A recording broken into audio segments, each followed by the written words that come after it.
I think we can get started if that's okay. Yep. Okay, wonderful. Well, welcome everyone. This is our third event in the AAPI Strong series. We've partnered with National ACE to provide programming around diverse experiences in the AA and HPI community in the business world. My name is Abigail Bryce, and I'm a Master's of Social Work student and dialogue facilitator with Universal Human Rights Initiative, or UHRI. And UHRI is a Southern California-based NGO leveraging technology and intergroup dialogue to advance human rights education. And in doing so, we recognize that everyone is a stakeholder in advancing human rights. So we're excited today to uplift the diverse perspectives needed to do this. I'm joined today by my co-facilitator, Francine Ortega, and I will hand it off to Francine to introduce herself, and then we will welcome our panelists to introduce themselves. Thank you, everyone. My name is Francine Ortega. I am a facilitator with UHRI as well.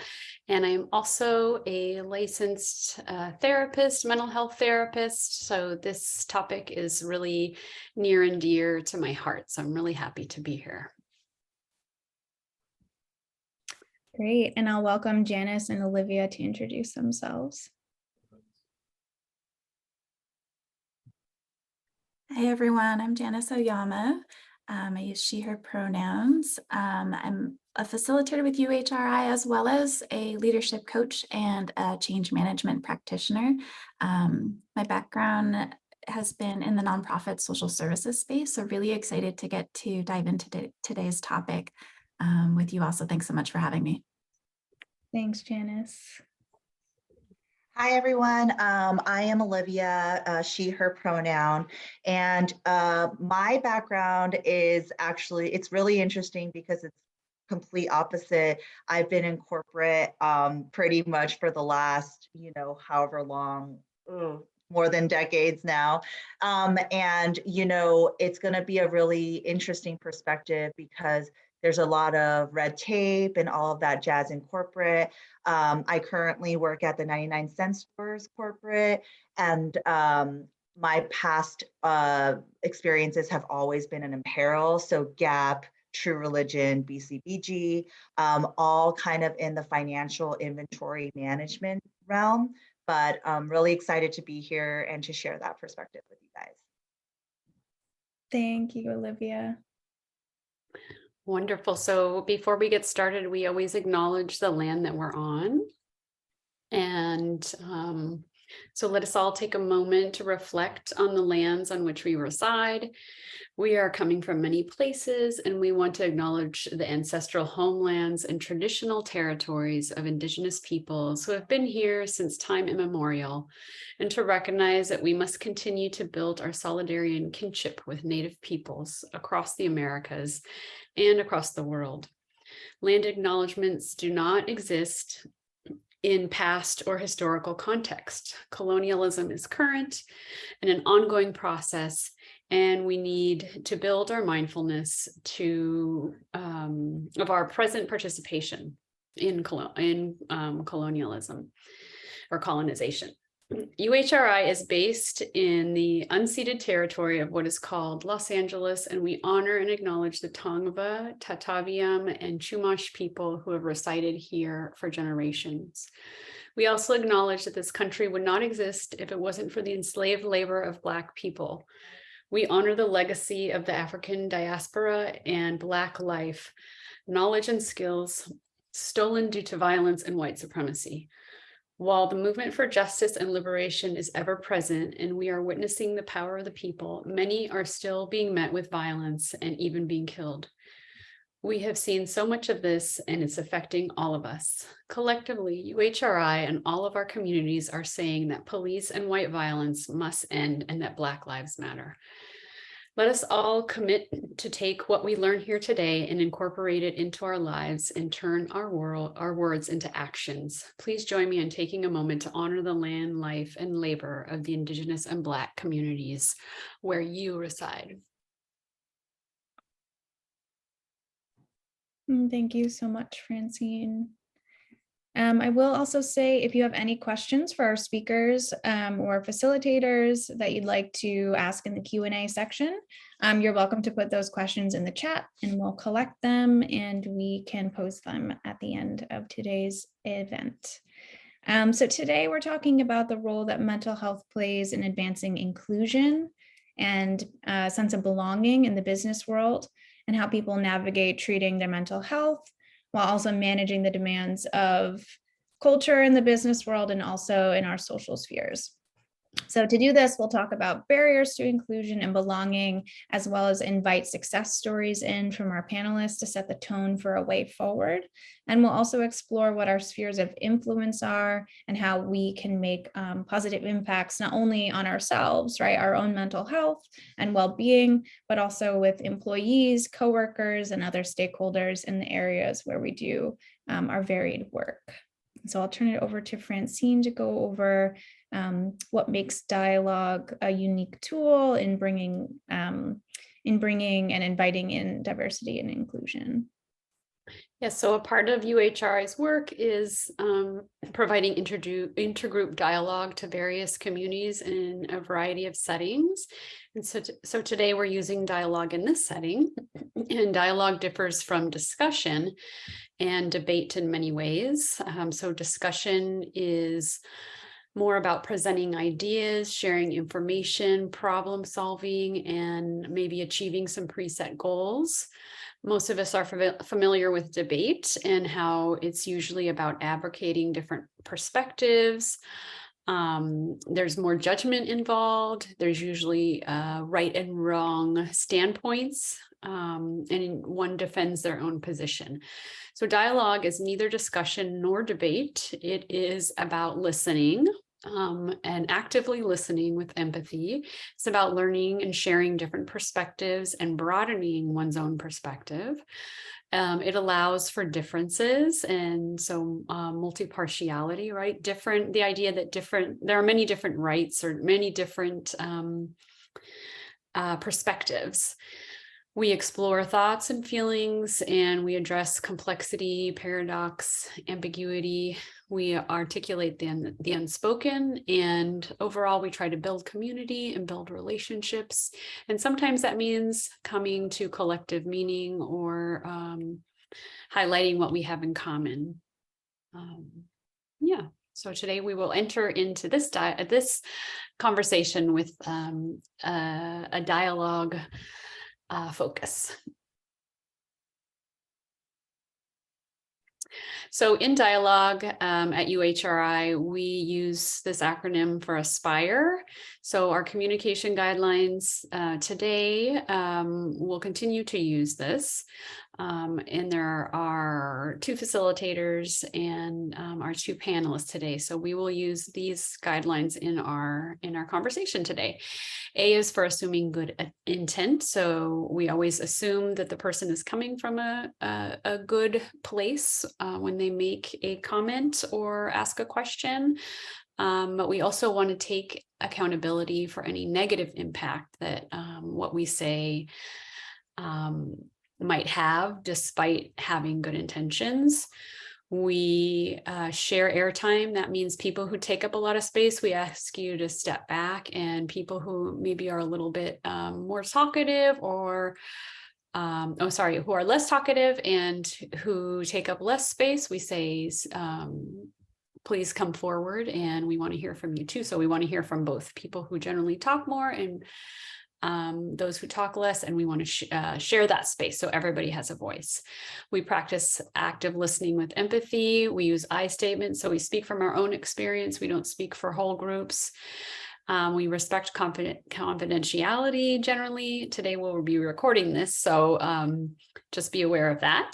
And we believe that everyone is an expert in their own experience. So everybody has expertise because everybody's been through something different. And sometimes we add additions, anything that the panelists would like to add to this that's not included for our conversation today? No? Okay, so we'll move forward with Aspire then. So today we have a wonderful Olivia Wu and Janice Oyama. We wanted to just get the conversation started by asking a couple of questions.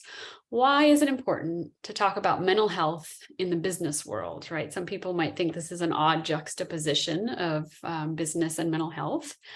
And also, how has this conversation about mental health in the AAN HPI community, how's it changed or evolved over time? So this is our starting question. I see Olivia first, so I'll start. Maybe Olivia wants to start first, and then we'll go to Janice. Sure. Yeah, so really great starting questions, so I was just pondering this, and there's so many reasons to why it's important, but I think in general, we spend 60 to 70% of our awake lives at work, right? So you want to feel good while being there. And I think how society and how we were raised, especially in the A and HPI community, has been very much just work, right? Whatever you have to do to kind of move it along, kind of suppress feelings and just do what you're told and all of that stuff. And I think growing up as a first generation and immigrant parents, it was very much instilled in me. And I kind of grew up just being that person trudging along, right, and shoving down feelings. But once you get to leadership roles, you're asked for feedback, you're asked to make change. And, that can be very daunting for someone that was very, very, just kind of going about and doing their day-to-day job, right? So I think it's really important, because you want to be loving where you are most of your awakening day lifetime, and then B, really growing yourselves in a developmental way where you can have the proper upward mobility and succession planning for yourself, right? And then C, I just think it's overall so important to talk about this topic, because it really, not talking about your mental health trickles into your personal lives, trickles into everyone else's life, and heavily impacts others around you, and really yourself, most importantly. So I think it's that. And just really quickly, how the conversation has evolved over time. I think I've seen major progress just within a decade of being in corporate, going from never talking about it to now highly focused in a lot of corporations. You have your diversity, equality, all of those DEI kind of segments coming out. You have the Asian community being a little bit more visible and prominent in discussions along with other minority groups, right? So I've seen it evolve. I have seen also corporations that kind of still don't want to talk about it, which I'm sure we'll dive into later, but I definitely see progress and a pathway forward, which is very enlightening. So. Oh, thank you. Thank you, Olivia, for those thoughts. Janice?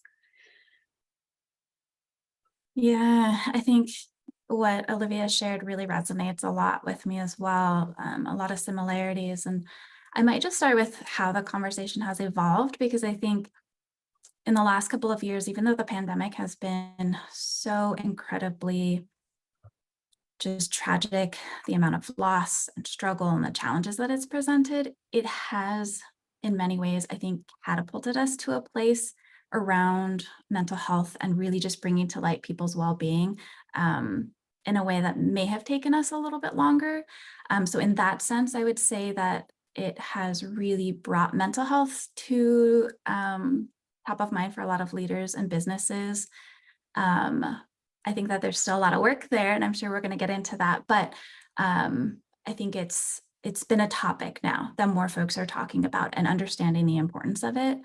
And I do think that it's important for us to just continue talking about it, to just continue to bring it top of mind so that we can start to normalize it, right? I don't think that it's a scary word anymore for folks, and it's becoming something that is used more deliberately. But, unfortunately, I think there are still some stigmas attached to it. So the more that we can talk about it and normalize it, the more progress I think that we'll be able to make. Thank you, Janice. So some Yeah. agreement there on the change that everyone's seen or that both of you have seen. Yeah. And I love, Olivia, what you're saying about like just trudging through until you realize that you are a change agent, right? Like you are tasked with not only recognizing your own feelings, but with recognizing the feelings and well-being of the people that you're tasked to oversee. And we talk a lot in dialogue about the cycle of socialization and how we can perpetuate those systems or those cycles of just trudging through and just kind of getting through the motions until we have those moments where we're like, oh, like things can be different, right? So I think that's a really powerful piece. So thank you too. And we could move on to the next slide. We can talk about some barriers to inclusion. So I think, as we know, there are many barriers to creating inclusive settings. I think it's really empowering to put words to these barriers, right? To recognize them, because with every barrier, there's also a counteraction or a proactive action that we can take. There's a sense of intuition where we might intuitively know and feel something's not right. And there's a clarity in how to bring others in. So we can talk about some of these barriers. Some of these barriers might look like stigma, and I think that's particularly pertinent when we're talking about mental health, right? And Janice, you were saying it's not such a scary word anymore, right? And so I think there's been so many efforts to reduce stigma around mental health. There might be differential treatment or engagement in a workplace, right? I think, Olivia, you were saying like who was left out of these conversations and now who are we bringing into those conversations? Assumptions about people being less qualified. I'm sure we see that a lot in the business world, right? With just even looking at resumes, just that initial screening process and how it triggers implicit biases in hiring teams. Communication barriers, lack of culturally relatable content, or how are we, even in the interview process, right? Like what languages or translation services might we be offering just to provide a sense of empowerment and comfort in the people that we're interviewing, right? To bring onto our teams. There might also be administrative barriers, right? Olivia, I think you said there's lots of red tape. That's definitely a barrier to inclusion.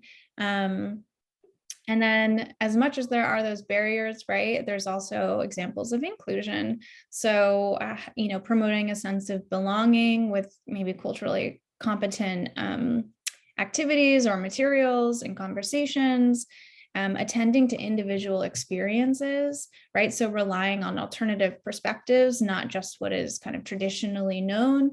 I think that can happen a lot in the business world too. And I'm sure you both can speak to that, right? There's so much reliance on what's traditionally done, right? The precedents that have come before.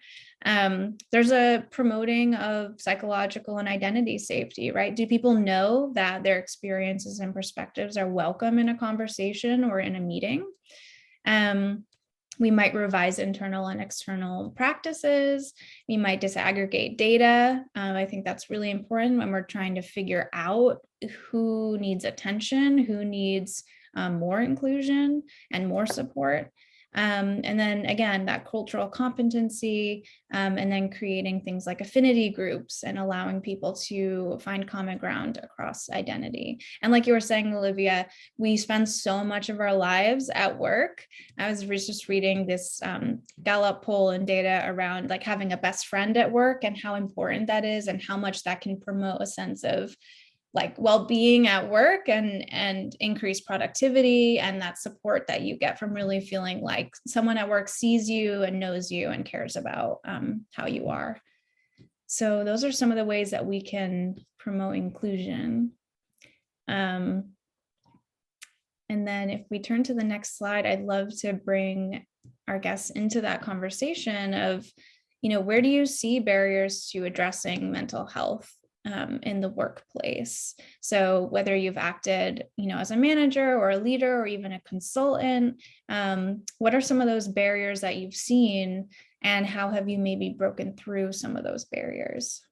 So whoever would like to start, we'd love to hear your thoughts.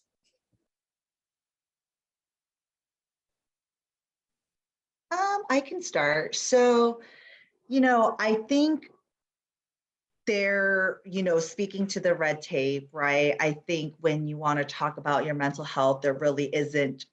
I mean, do you go to HR? Do you go to your boss? Like, it's kind of like this weird tiptoe around, like, who do I actually go to talk about this incident or this thing that's impacting me, right? And I don't really think there's actually a place defined to go. And I think what we have to be empowered to do is creating that space ourselves, right? So, and I really liked how you kind of said, pick a best friend, kind of create that community, because, along with your colleagues and peers, most likely they're feeling the same way, or they've experienced something in a similar manner, and you guys can kind of vent and have this like kind of roundtable powwow, get it out there. I tell my team, like, vent to me, but don't go into a public setting meeting and blow up, right? So I think having that space or creating that space to feel safe to do so is really, really important, because I will say that I'm actually very open about my mental health at work. I throw around like, hey, I have to go. I'll see you guys in an hour. I have therapy, right? And I kind of just like really nonchalantly throw it out. And I think I say it so casually that people aren't like, oh, they're kind of like, okay, well, she has therapy now, so, let's just let her be, but to be able to speak like that and to be able to just be open and honest about how you feel, and, giving people that space and tolerance level and respect on however the reaction comes back to, right? I know that some people may feel that's too much information or TMI, but I would rather embrace my own needs and self than, kind of mold into what a corporate structure would prefer me to be, right? So I think in terms of structural barriers, there's that. And then there's also self barriers, right? Getting raised in identity and being Chinese, it's very stigmatized to have mental health issues. So, even talking yourself out of fear of losing your job or fear of not getting promoted because they may see that you get anxiety here and there and not be able to lead a meeting, or that's what they think, right? And just having that strength and courage to really push past those types of self-inhibiting barriers is also really, really important. So. Yeah, there's those structural barriers and then also personal. Yeah, thanks for bringing attention to that. Janice, go ahead.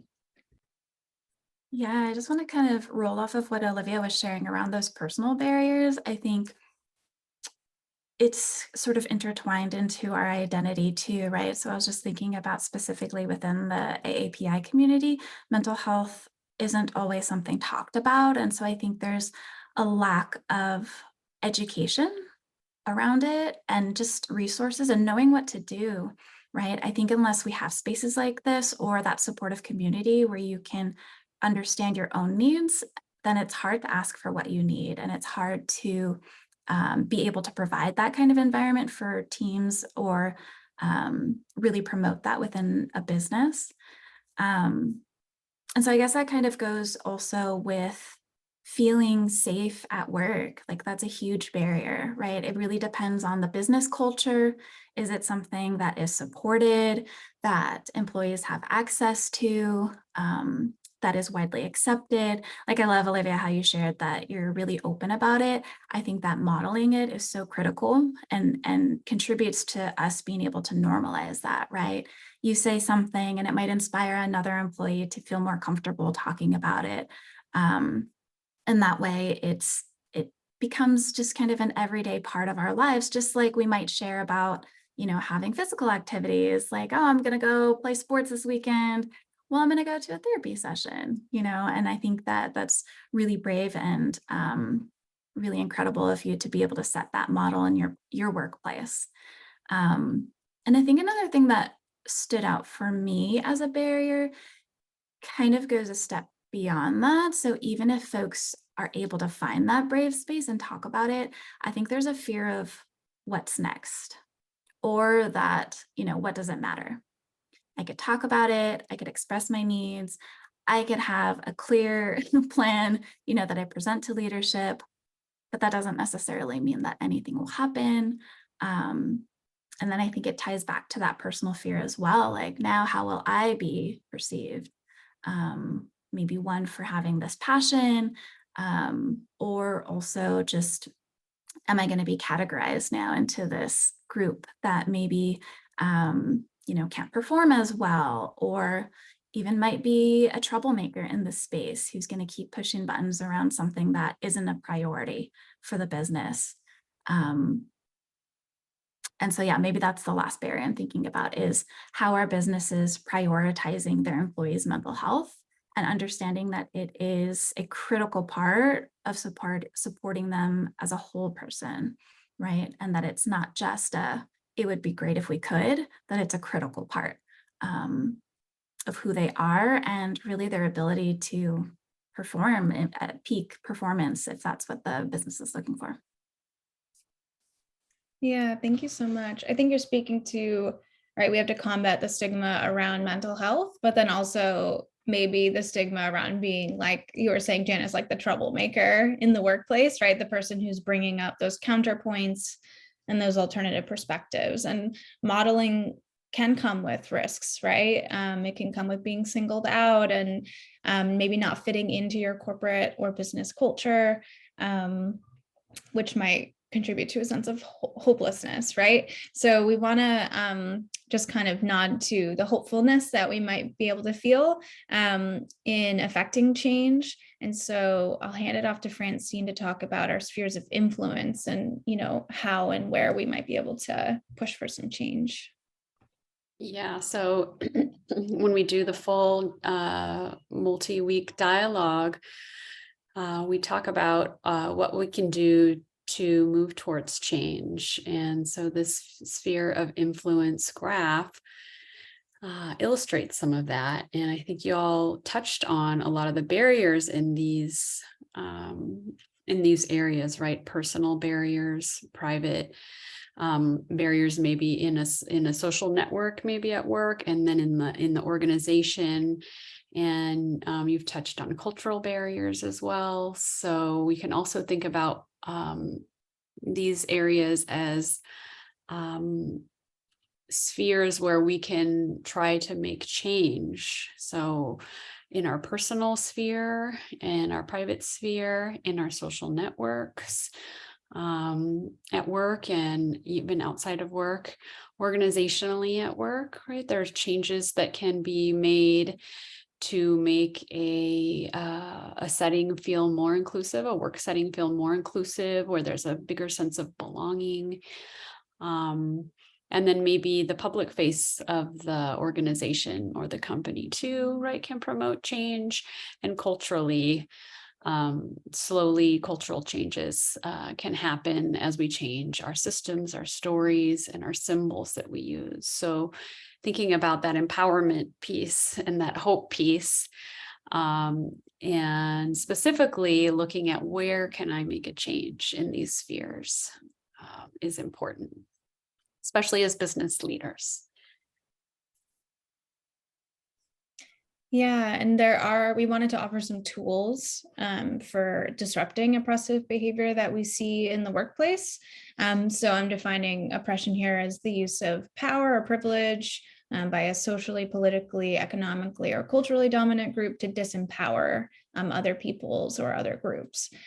So effective communication, I think both of our panels are really speaking to that level of self-awareness that you need to address discrimination and stigma, right? So our ability to recognize when cultural assumptions and biases are affecting a situation, but also really taking that time to listen and learn from other people's perspectives and to educate yourself, find where those sources of education are, pass them on to other people in your workplace.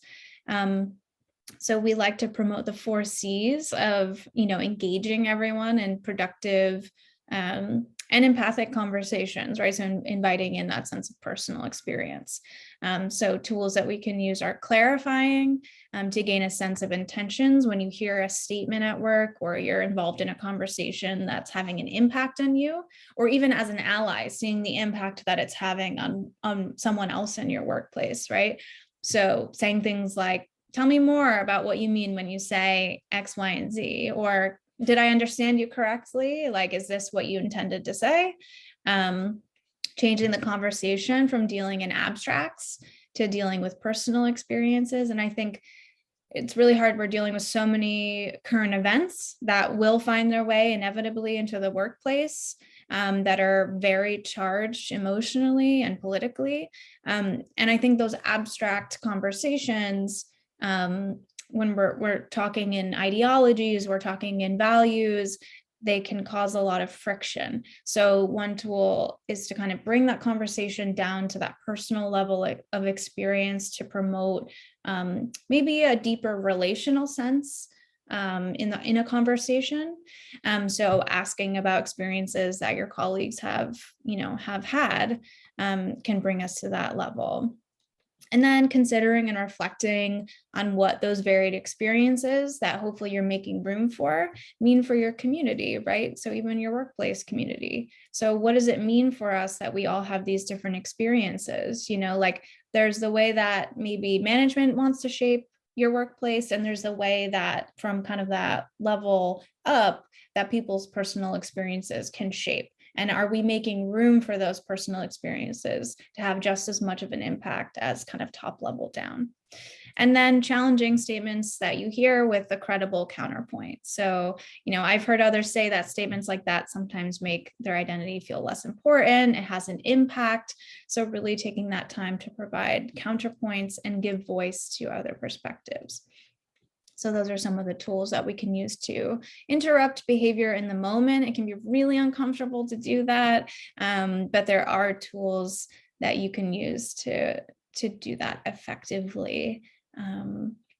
And yeah, so I think that brings us to a conversation around how do you ensure the well-being of your employees or your colleagues? Like, what does a check-in look like? What is a tangible check-in on their mental health and well-being look like? And then I think networking and mentorship play a huge role in kind of dismantling barriers to inclusion, right? Like there's that idea that once you get to the table, once you get to a certain level, like how do you bring others with you? So what does networking and mentorship play? So we'd love to hear from our guests. If it's okay, I'm going to start with the second question. I think mentorship is so critical, because if you have someone who you really respect and admire and they're able to model either normalizing talk around mental health or even their own practice around self-care and mental health, then I think that can be incredibly influential. And it's just helpful for us to get to see what that looks like in real time, right? Because we could talk about it, but unless you actually see it or have that support of somebody who can encourage you, it's really difficult.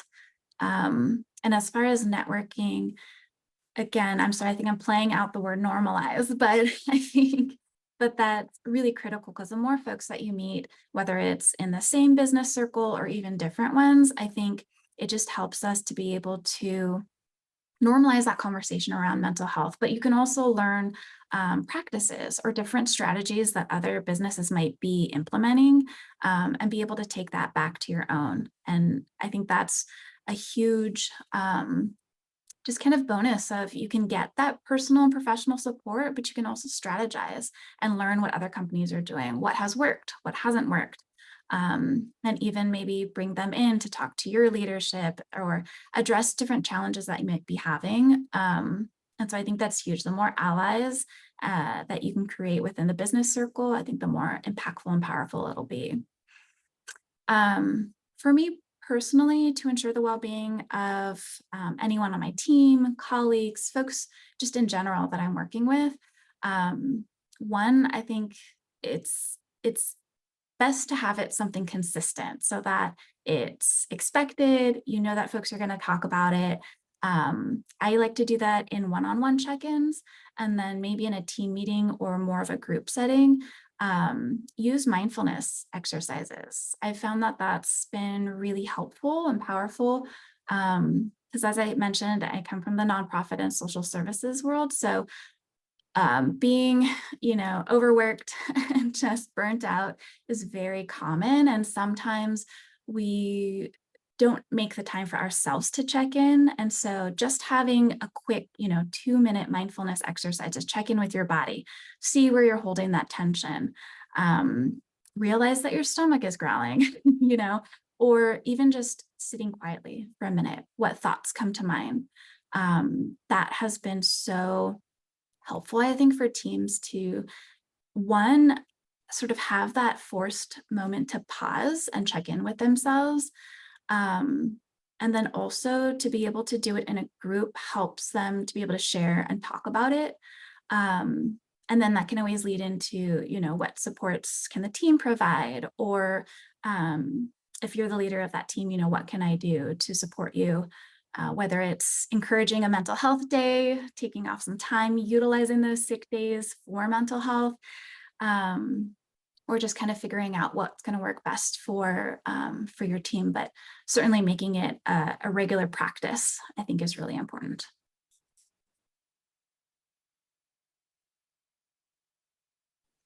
Yeah, so I loved all of Janice's comments, and I was just kind of putting it all in my head and really seeing, because there's a lot of similarities and tiebacks to what I would have said to answer to these two questions also. But I'm going to come from a little bit more personal experience in my corporate position. So I think that my own personal experience in having networking and mentorship advantages is that it's a whole lot easier to have allies.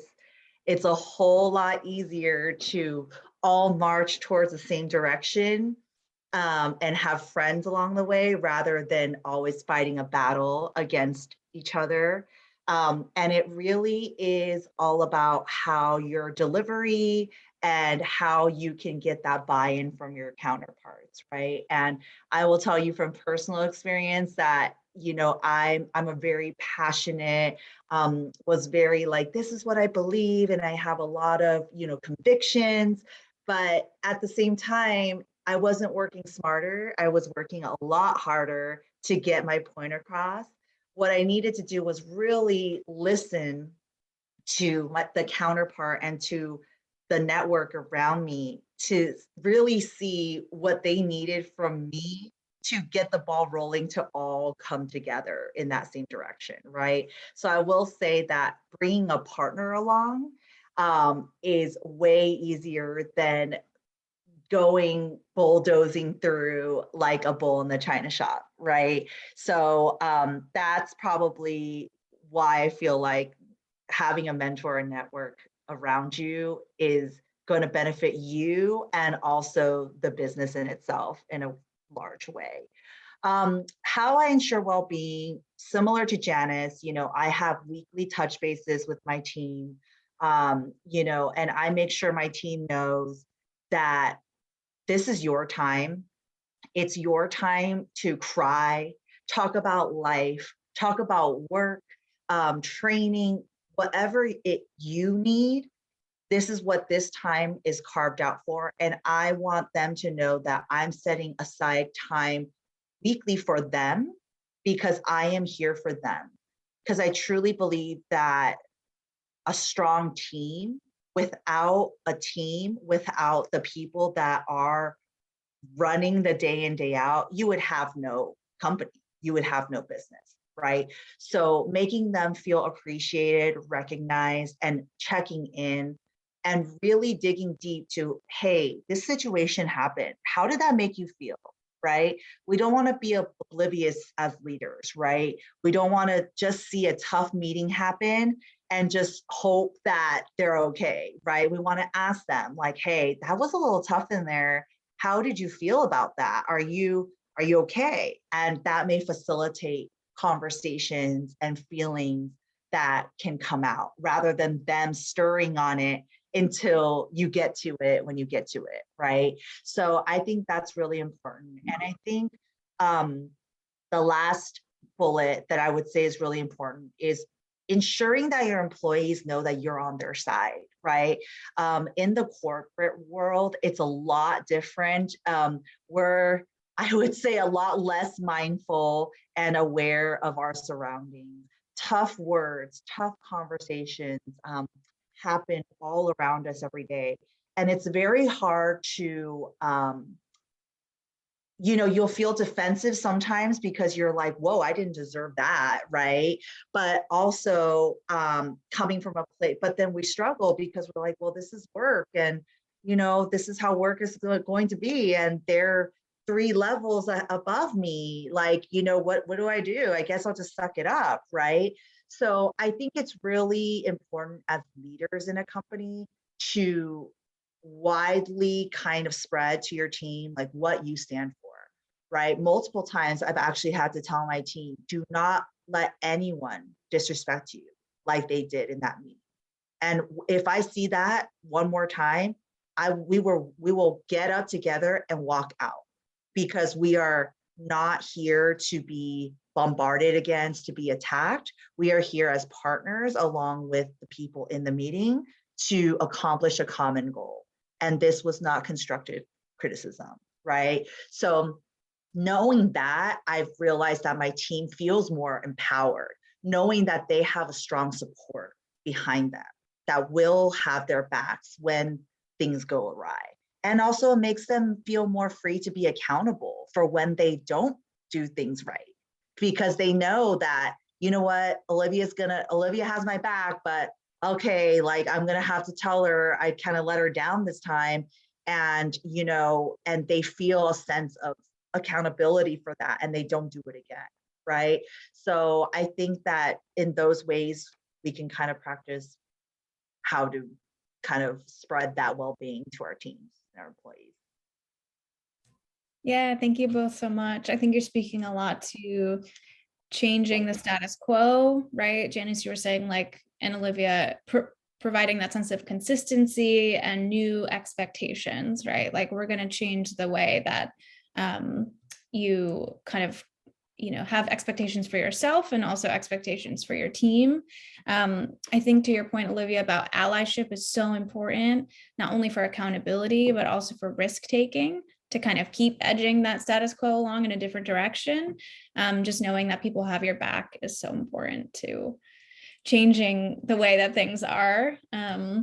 Because certainly we can't create change if we're standing on our own. It's too risky most of the time, right? Like, so I love that idea of having allies makes the work easier, right? Because you're not carrying and shouldering all of that burden on your own.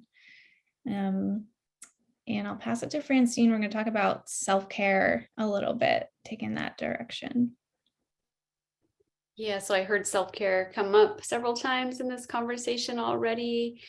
You all practicing self-care, thinking about self-care, modeling self-care as leaders, mindfulness and allyship, all kinds of acts of self-care. So we wanted to show you the self-care wheel that comes from, well, you can find it on several websites, but also from the trauma stewardship book. So it was originally meant for people who were treating trauma, but I feel like it's useful for everyone, right? Because self-care is for everyone, to make sure that you have your needs met in these different areas: physical, psychological, emotional, spiritual, personal, and professional, right? So this is a reflection tool. There's some specifics on there, and we'll have a link to this in the chat so you can take a look at it. And of course, everyone's different and everybody's needs and interests are different. But this is a good way to think about, am I getting my needs met? And or even use with your staff. Are they getting their needs met? Are they taking care of themselves? And for yourself, thinking about 1 or 2 areas that you'd like to improve on and making some personal goals so that your whole person is addressed, right? We come to work with our whole person. We don't leave our person, we can't leave parts of ourselves behind. And although I think there's some compartmentalization at times of ourself that we're told to do, the fact of the matter is, if we don't have if one of these areas is really out of whack, it's going to come up, right? As you both noted at some point. So we wanted to share that, and then we wanted to hear from you a little bit more. Next slide. About how you take care of yourself as a business owner, and how you encourage self-care in the workplace, and what does it look like to you, and what has been your experience with stigma. I think both of you already automatically right away got into stigma, but if you have anything else to add about stigma personally or professionally, we'd love to hear that as well.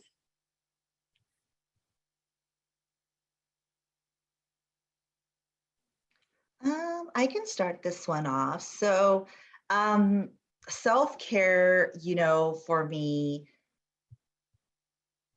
it's evolved so much over time. And I think over 8 years of trying, I finally found the concoction for me that works best, right? So as I mentioned, therapy has been very, very helpful for me. Just being able to talk to somebody that I trust, that has an unbiased point of view, that's very oftentimes I'm like, am I crazy or like this? And she'll, soothe my soul, and she'll be like, okay, no, this is why. And, I think that's been really helpful. And we, as much as I totally agree with normalizing mental health, because I believe that people that don't have everyday people that don't have trauma should go to therapy also, because there are going to be situations in your life that are hard, and everyone can benefit from a guide to help them through those situations, right? I also exercise almost every day. I do at least 5 days a week for sure. That has been a lifesaver all throughout my life, just because you're able to get out the aggression, that serotonin's flowing, it's just knowing that your body is that strong that it can endure some of the crazy stuff you put it through, kind of really resonates back into your mind on how strong of a person you really are, right? So, I used to do easy stuff for me, like running and all that stuff. And then I started lifting weights. And I was like, oh my gosh, I can lift 115 pounds. I'm looking over and some big peep dudes are like, what? And that really gave me a sense of self-confidence, right? To be able to not only achieve, but achieve something I never thought I could before. So that's been amazing for me. And, I think what really helps me too is dressing the part, right? So working from home for a while, you kind of you roll out of bed, I definitely did not feel as motivated and as, this and that until I actually put on what I would wear to work, or now that I'm going into work 3 times a week, just really putting care into how you look on a day in, day out. Not saying you have to put a makeup and whatever, but actually acting and dressing the part of what you want to be is going to help you move forward and feel more confident as you're going throughout your work day, right?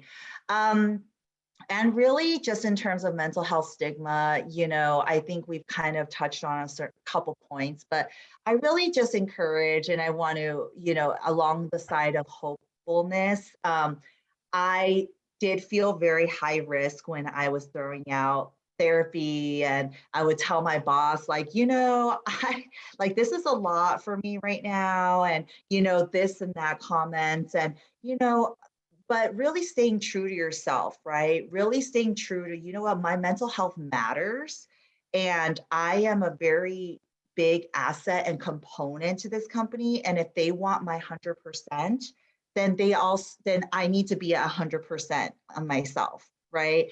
And this is how, boss, what I need from you to get there, right? And just really being courageous and respectful, but powerful in that way really helps normalize, destigmatize, and helps the leadership team who may be a different generation than you, different culture than you, understand where people are coming from these days, right? I personally am experiencing all types of generational gaps, old school people versus new generation, down to my team, cultural differences. And there's no one size fits all. And everyone knows that a good leader is able to be more of a chameleon and dance with the flow of the music rather than trying to compartmentalize everyone into what they want. So in order to do that, we have to open up space, give them, give people time, and be really courageous about just what's going on with them on a day in, day out.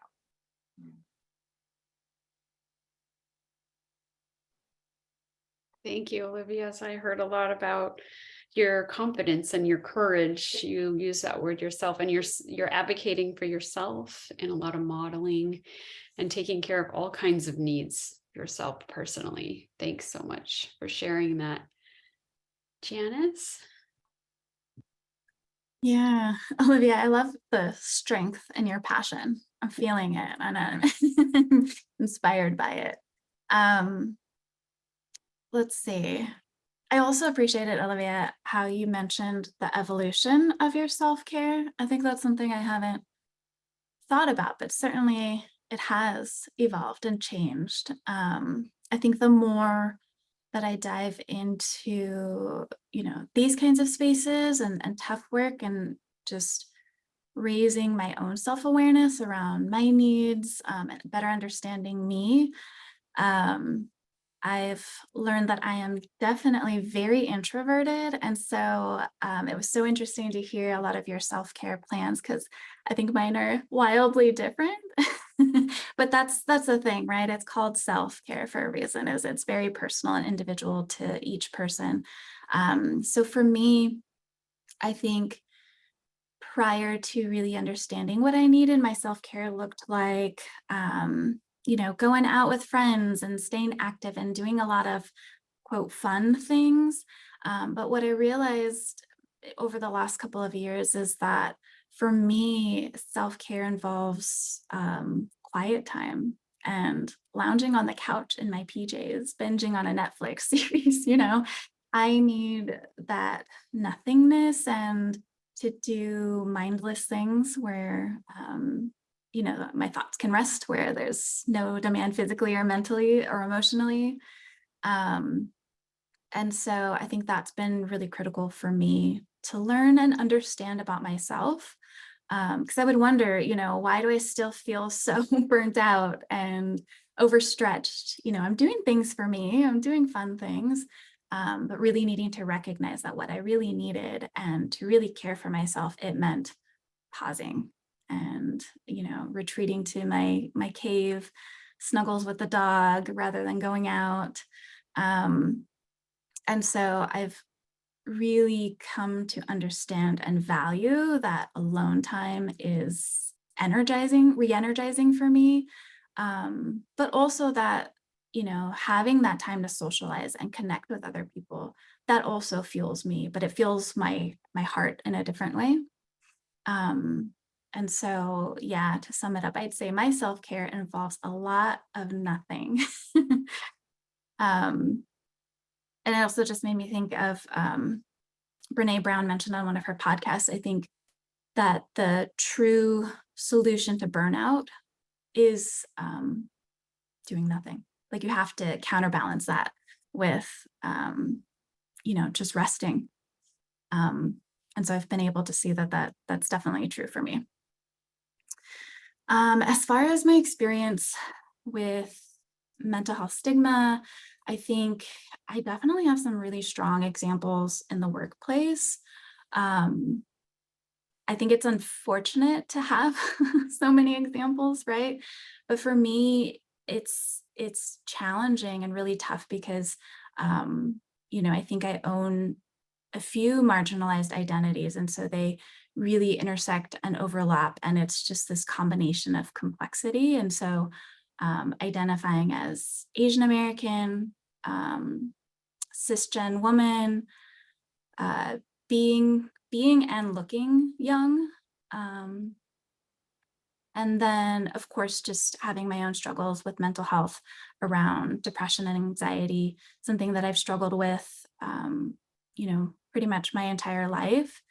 And so I think when I have been able to work my way up into leadership circles and sit at those meetings, it's really disappointing and discouraging when I hear the C-suite say things like, oh, I think we should give the project to, John Smith instead, because I think he's more stable. I think he can handle this project a little bit better. Or, witnessing colleagues be really brave and vulnerable in meetings and just say, hey, this is what I'm struggling with right now. And really opening up and inviting that space for others to be brave in that space, but then have it backfire on them and then have leadership say, well, I think that we should move, so-and-so to a different department, and them hearing, because we want to utilize your expertise in this way, but only come to find that they don't have any experience in that field, but we're just trying to find reasons to move them around. So it's really hard, I think, when you see firsthand examples of folks really owning their mental health, but unfortunately being in spaces where it isn't supported, it isn't valued, and not given the opportunity to prove those stigmas wrong, right? I think it's rare to find spaces where leadership is willing to take that risk and almost say, prove us wrong, or prove, those few voices wrong. Because it's a business. So I think it's tricky, right? They've got their numbers and their ROIs that they have to meet. And so it's really challenging to remember that we're all humans. And Olivia, I think you mentioned this as well, is like, without each one of us on the team, there is no business. And so it's really challenging, I think, to make that case to leaders, and to really transform cultures where folks feel valued for their whole selves, right? Mental health included. But yeah, I'm hopeful, I think, especially with dialogues like this, where we get to talk about it, to bring it to light, and to get to hear some hopeful stories as well. So yeah, thanks so much. Thank you, Janice, for your brave share, and for voicing a range of needs too, right? Everybody has different needs, again, and quiet time and rest. And then everybody needs a different amount of social time and connection and stimulation. So thank you so much. And speaking to stigma, I just wanted to read this or share some statistics that in 2019, out of 19 million people in the United States who identify as Asian American, 15% of that in that year, just in that year, 15% reported some kind of mental illness or mental health issue.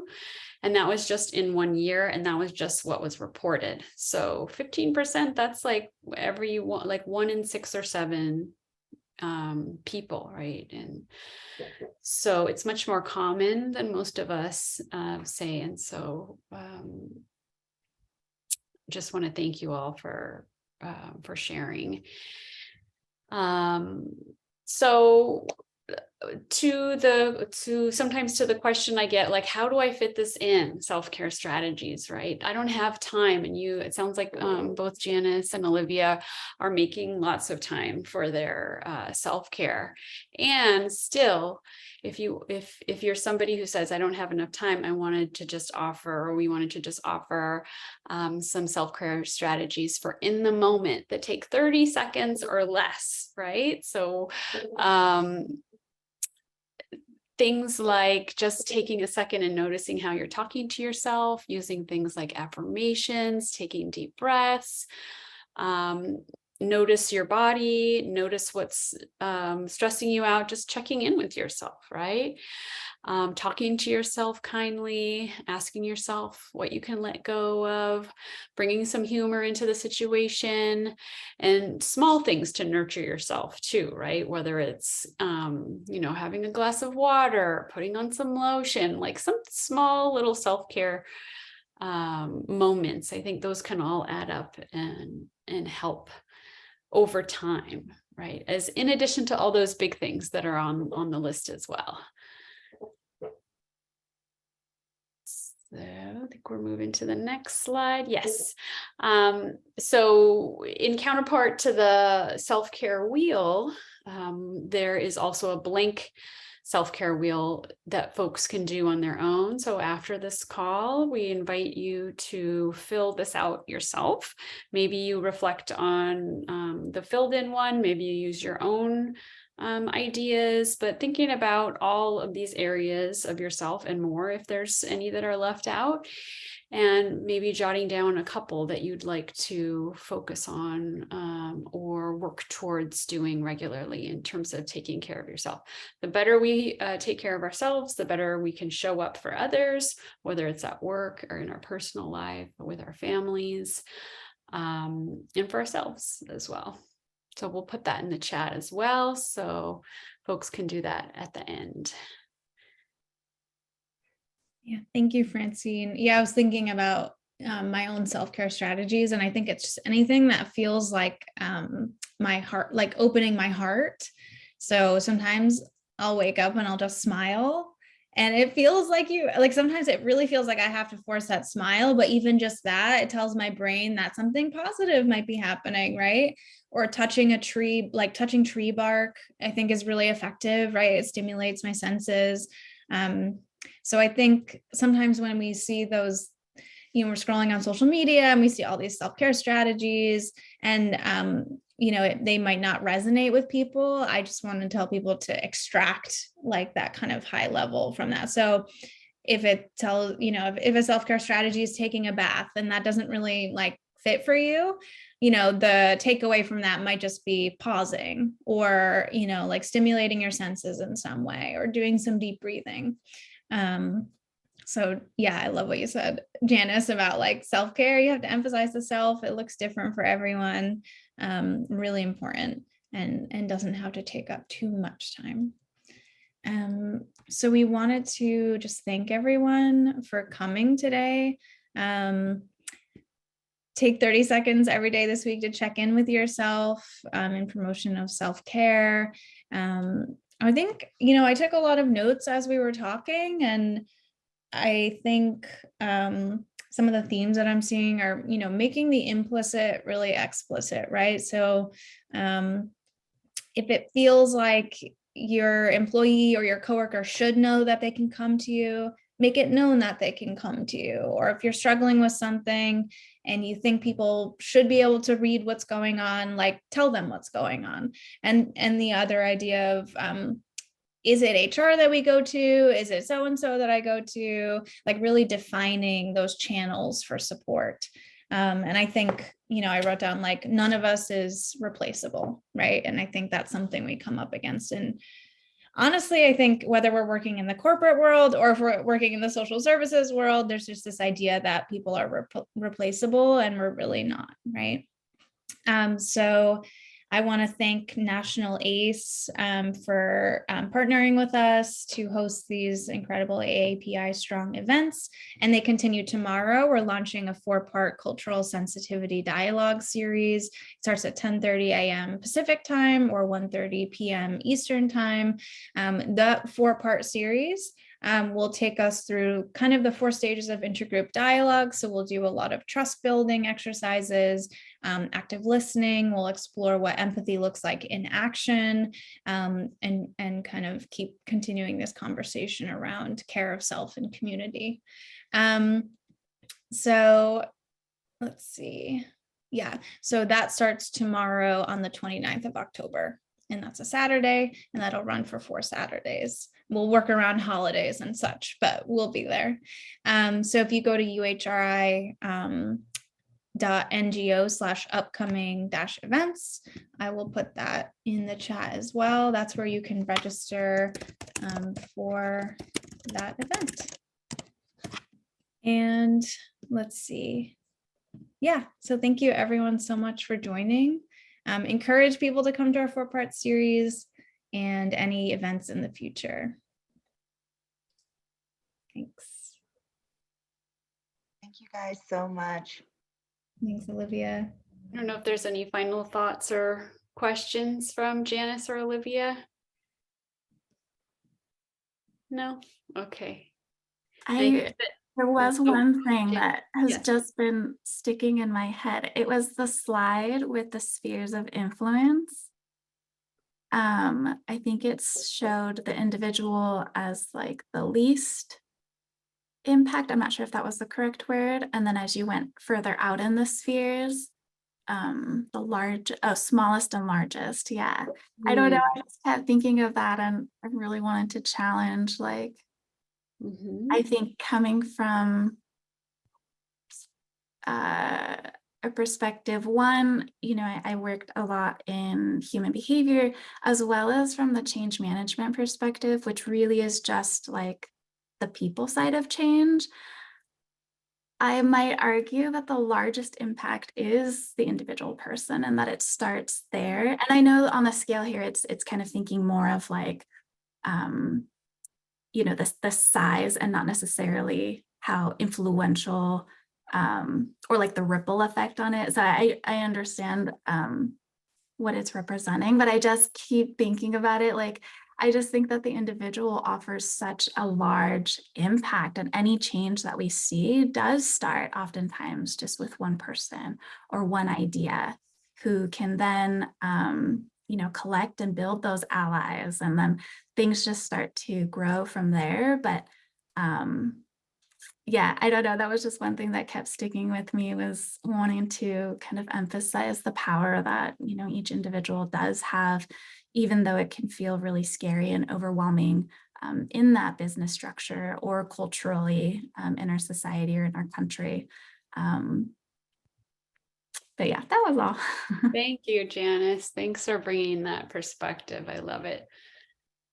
Thank you so much. Yeah, definitely. I agree.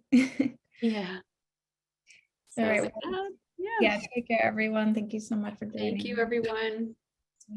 Thank you. Thanks for a wonderful conversation, Olivia and Janice. My pleasure.